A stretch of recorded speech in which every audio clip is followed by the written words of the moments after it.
University of Ottawa. Hello, thanks for coming back on. My pleasure. You're always happy when there's breaking news. Always, always. Do you want to talk about the Ottawa Police Service? You can wade into that if you like. No, thanks. You have thoughts, opinions? You want to yell at me? Do you want to compliment me? What do you think? I always want to compliment you. You're always doing well. Do you have any thoughts on that, though, seriously? I actually The don't. reversal? I'm not up to speed on what's going on there, so I'm going to keep my mouth shut. Okay, then we'll go back to this topic, which I know you're well-versed and glued into on schools. There has been some disappointment from some parents, wondering why we're not adding this and putting it as a vaccine in the Immunization of School Pupils Act. Is that the right decision? My opinion is it does not belong as a mandatory vaccine right now. And that's not a scientific opinion. It's an opinion based on management of people and expectations of people's compliance. As an aside, I do think it will be mandatory next September. I think there'll be enough push for it and lessened resistance to the idea by then, and it'll make it in there. Now, the scientific reasons for not getting it on are that the vaccines are new and maybe this formulation is not the one we'll go with eventually, and maybe the dosage will be changed, blah, blah, blah, blah, blah. So the details need to be worked out. But the real reason I'm not on board with making it mandatory now is sufficient number of parents are so squeamish about the idea that you end up disenfranchising a fairly large percentage of the population whose cooperation we're going to need for many more months. So strictly from a management of the population perspective, I don't think this is a good move at the moment. AKA, if you push them to get the vaccine, you push them away. Yes, that's a good way of phrasing it. Yeah. Okay. When it comes to public health, though, and I understand human psychology is a big part of this because we want to make sure that we're bringing people in, we're educating them. From a public health perspective, would it make sense, in your view, if you didn't have to factor in that part of people being upset or feeling alienated to actually put this on the list? Oh, look, from a public health perspective, we can mandate it for absolutely everybody in the world, and this problem goes away in less than a month. That would solve a lot of public health problems, but public health is the art of the possible. And what is possible is gated by public compliance and political will, and by resources as well. And the political will depends on the public compliance and enthusiasm, and that's not presently there. So yeah, it would be great if everyone got vaccinated. It would make everyone's job easier if it was mandatory, but unfortunately that's not the way the world works at the moment.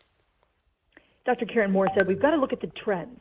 And if this is something that is persisting season after season and it's an ongoing threat, then at that point we would review. Are we not already in that situation because this has persisted for as long as it has?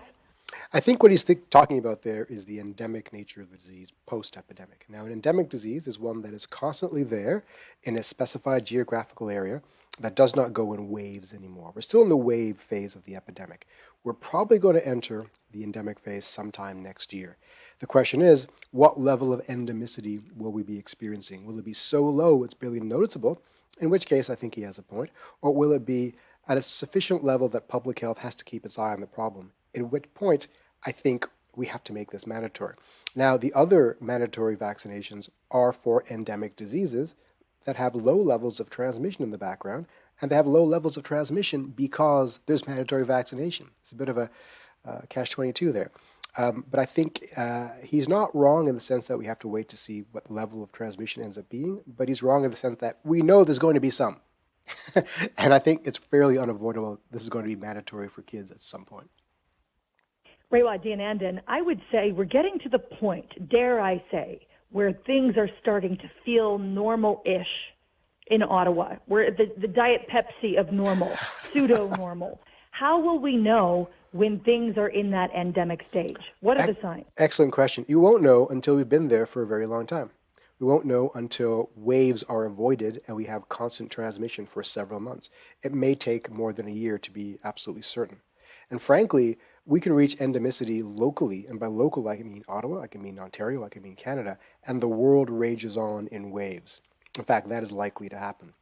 Now, what will probably happen is we'll get such even immunity eventually in this local population that the transmission in the background will be fairly predictable. But again, the unvaccinated remain geographically clustered and socially linked, which means that when the disease does happen, it'll happen explosively in these pockets of non-immune people. And so something resembling waves are going to happen for several more months.